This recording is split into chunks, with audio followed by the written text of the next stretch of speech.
বিষয় হচ্ছে আমার ভাই নাম হচ্ছে কালু। উনি এখানে 10 বছর যাবৎ ব্যবসা করতেছে। তো ওনার ব্যবসার উপরে নির্ভর করে মিনিমাম এখানে 100 থেকে 150 পরিবার নির্ভর করে ওনার ব্যবসার উপরে। তো ওনাকে একটা ভুয়া সাংবাদিক দ্বারা মিথ্যা একটা অপপ্রচার চালানোর কারণে ওনার ব্যবসার ক্ষয়ক্ষতি হচ্ছে এবং তার মান সম্মান নিয়ে বিভিন্ন ধরনের বলাবলি বলতেছে সবাই। ভিডিও রয়েছে এই যে গাছটা, এখানে একটা গাছ আছে, গাছটা ঝড়ে পড়ে গিয়েছিল। যখন গাছটা ঝড়ে পড়ে গিয়েছিল তখন এটা তো ঝড়ে পড়ছে, তা ওনার তো আর কিছু করার নাই। আর জায়গাটা উনার না, উনি জাস্ট লিজ নিয়ে ব্যবসা করে। ঝড়ে পড়লে তো এখানে কি আলু কি বা অন্য কিছু, এটা আমাদের হাতের কিছু না, যার কারণে ঝামেলা হয় নাই। গত কয়েকদিন আগে আমার যে যাকে মারধর করছে উনি মাছ নেওয়ার জন্য আসছে, গাড়ি ওনার বাসার সামনে রাখার পর ওনাকে থাপ্পড় চপ্পড় দিয়ে খালের ভিতরে ফেলিয়ে দিচ্ছে। তখন আমার ভাই যেহেতু এখানে ওনার কাছে সবাই আসছে, তো উনি ওইখানে দাঁড়ায় বলছে যে দেখো তুমি মুরগিটাকে কেন মারছো। এই কথা বলার পরে তখনই আমার ভাইকে ধরছে। বাইকে ধরার পরে ভাই এলাকার মুরব্বীরা ছিল, ওনারা সবাইকে সার্চ করে দেওয়ার পরে সব শেষ। কিন্তু 2 দিন পরে এরকম একটা ভিডিও ছড়াইছে যে ভুয়া সাংবাদিক দিয়ে ভুয়া একটা রিপোর্ট করিয়ে আমাদের মান সম্মান নিয়ে আমাদের রাস্তাঘাটে চালানো। আমার কথা হইলো ঝড়ে গাছ পড়ছে, আমি তো যা আমার গেরের সাইডে, তা আমার বাড়ির সাইডে ঝড়ে গাছ পড়ছে, তা তো নিয়ে আমার মাথা ব্যথা নেই। যাদের গাছ তারা কাটছে, যে আমার যে মালিক ছিল সে মালিকের গাছ মালিক কাটছে, কিন্তু আমি এটা লিস্ট নিছি। কিন্তু আমার সাথে কারোর সাথে ঝগড়া নেই, কিন্তু এক মুরব্বিরে মারধর করছে। আমার কাছে মাছের জন্য আসছে, সে মারধর করছে, আমি সারাইয়া দিছি। সারাইয়া দেওয়ার পর এলাকার মুরব্বিরা মিটমাট করে দিছে। বিকালবেলা বৈশা সবাই একসাথে চা পানি খেয়ে এটা মিটমাট হয়ে গেছে। কিছুদিন 2-3 দিন পরে শুনি আমার নামে আমি নাকি তারে মারছি, আমার সন্ত্রাসী আখ্যায়িত করছে। আমি কি সন্ত্রাসী?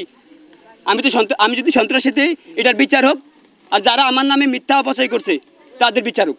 মিথ্যা অপচয় হইলো আমার নামে, আমি তারা মারি নাই, সে বলছে মারছি। আমি কিন্তু মারি নাই, কিন্তু ভুয়া সাংবাদিক এসে এলাকার কেউ কিছু জিজ্ঞাসা না করে ভুয়া একটা চুপি একটা রিপোর্ট করে আমার সন্ত্রাসী আখ্যায়িত করছে। আমি সাংবাদিকের বিচার চাই। সাংবাদিক কেন আমার এই ভুয়া একটা রিপোর্ট দিয়ে আমার মান সম্মান হানি করছে। কালু 10 বছরের জায়গায় শ্বাস করে, তারপরে মাছের চাষ করে। কেউ কোনো দিন একটা দুধের ফলানো তারে খারাপ বলতে পারে না। তারপরে বাতাসে গাছ পড়ছে না কি গাছ পড়ছে, রাস্তার তত গাছ পড়ে, তুফানে পড়ছে। এটা নিয়ে তো কালু অপরাধ দিনা, তো কালুর নামে মিথ্যা অপরাধ দিয়া যেন এই যা সাজানো একটা নাটক সাজাইছে, এটার আমরা বিচার চাই। আমার বাগনা কালুর নামে যে মিথ্যা অপচার করছে, এটার জন্য আমরা বিচার চাই। আমার কালু নির্দোষ, খালি মিথ্যা ষড়যন্ত্রমূলক এই কাজটা করছে সাংবাদিক সহ, আমরা এটার বিচার চাই। আজকে 10 বছর এই জায়গায় বের করছে, কোনো সময় কারোর সাথে কোনো বেয়াদবি কোনো এমন কোনো কাজ করে নাই। ঝড় তুফানে গাছটা পড়ে গেছে, এই গাছ নিয়ে অন্যজনের লগে এই হয়েছে, বুঝছেন। কালুর সাথে কোনো গ্যামজান হয় নাই। মাছ নেওয়ার জন্য আইসি, আর গাড়ি রাস্তার উপরে গাড়ি রাখা ধরছি, আর গাড়ি রাখতে দেয়নি। গাড়ি না রাখতে দিয়ে আমার ধাক্কা দিছে। দেওয়ার পরে এলাকার লোকজন আইসা সবার যার পথে সরাই দিছে।